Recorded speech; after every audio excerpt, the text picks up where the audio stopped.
Assalamualaikum warahmatullahi wabarakatuh. Perkenalkan, nama saya Lufika Rizky dari kelas 2 4G dengan NIM terakhir 062. Dan saya Nasliatul Intani dari kelas 24G dengan NIM terakhir 097.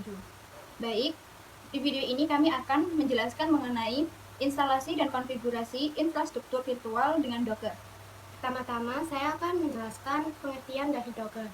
Docker adalah sebuah platform open source yang dirancang untuk membantu pengembang dan administrator sistem mengembangkan, mengirimkan, dan menjalankan aplikasi dalam lingkungan yang terisolasi yang disebut kontainer.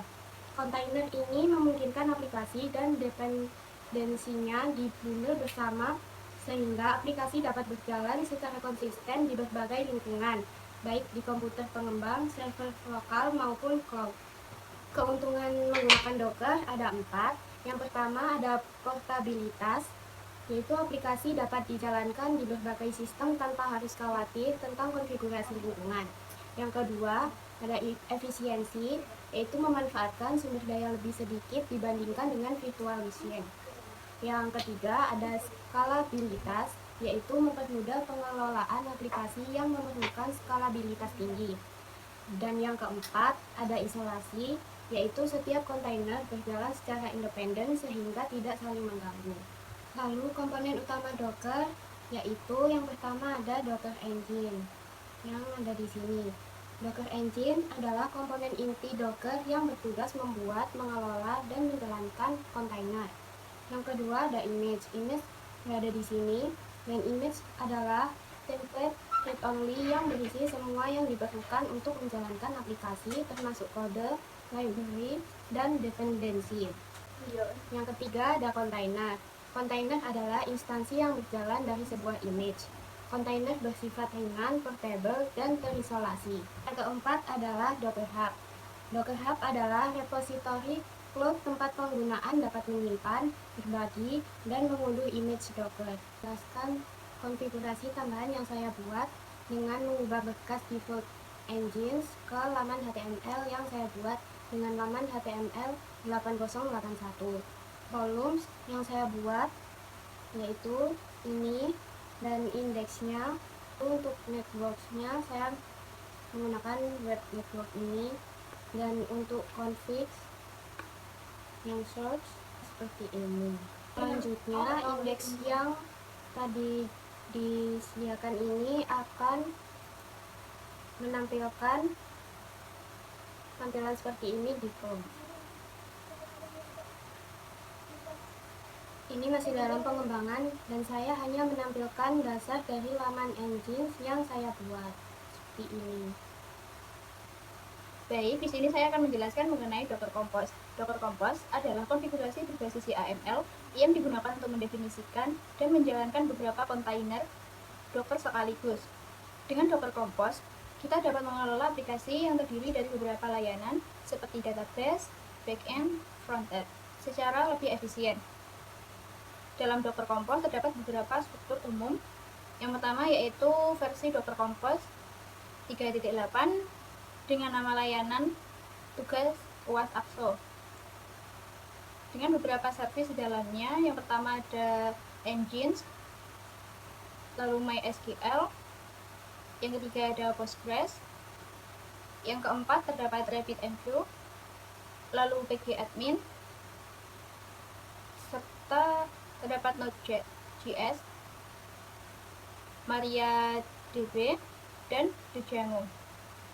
Dalam file docker compose.yml, penggunaan kontainer didefinisikan dalam bagian service. Setiap entry di bawah service mempresentasikan satu kontainer yang akan dijalankan. Berikut adalah penjelasan tentang penggunaan kontainer dalam konteks file docker compose.yml.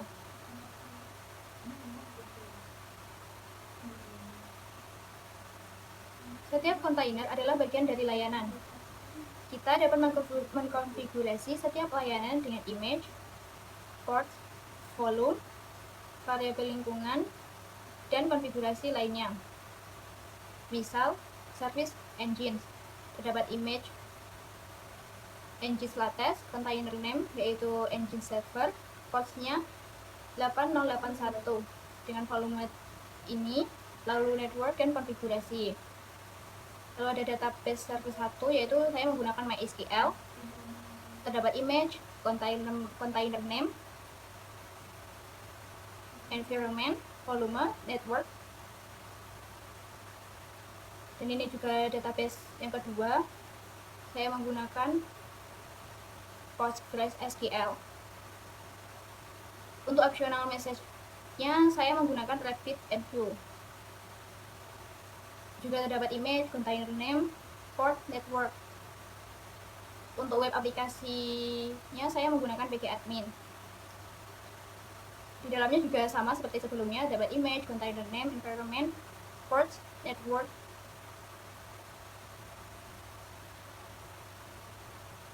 Dan ini beberapa konfigurasi tambahan yang saya masukkan.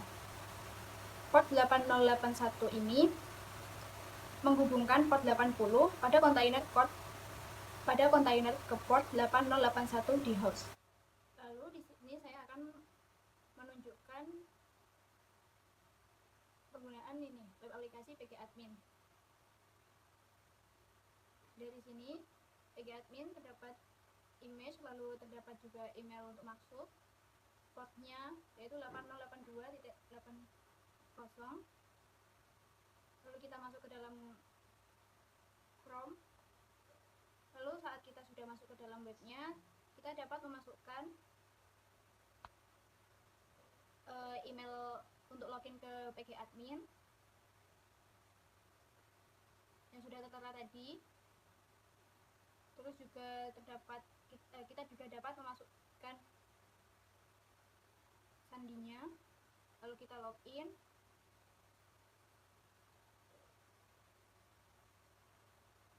Untuk proses login ini membutuhkan waktu yang lumayan lama. Setelah kita dapat masuk ke beranda pgadmin, lalu kita dapat melihat bagian kiri atas terdapat server dan Postgres. Bagian server kita klik kanan, lalu kita pencet create dan pilih group server. Di bawahnya lalu kita pencet Postgres, lalu kita klik bagian register. Di sini ada nama general, kita isi dengan nama.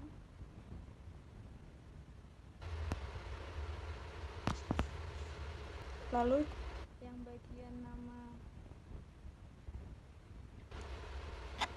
yang bagian connection-nya kita isi dengan nama yang ada di Postgres awal kita.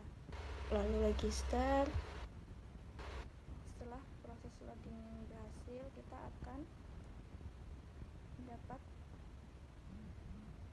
mengolah data. Di sini kita bisa mengolah data sesuai dengan keinginan kita. Oke, setelah kita berhasil untuk register, kita akan masuk pada tampilan dashboard monitoring yang berfungsi untuk memantau aktivitas server Postgres secara real time. Itu ada beranda ini, kita bisa menampilkan jumlah sesi aktif pada server, terus kita bisa memantau jumlah transaksi yang terjadi, terus kita bisa mendapatkan informasi tentang jumlah data yang dimasukkan dan data yang diambil dari tabel. Lalu kita dapat juga memantau aktivitas input atau output data blok pada server seperti jumlah baca dan hitsnya. Dashboard monitoring ini berfungsi untuk mengolah database, memonitoring performa, serta menganalisis aktivitas untuk memastikan server dapat berjalan dengan optimal.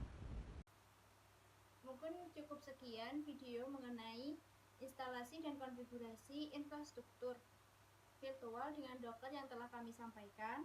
Kurang lebihnya kami mohon maaf. Wassalamualaikum warahmatullahi wabarakatuh. Terima kasih.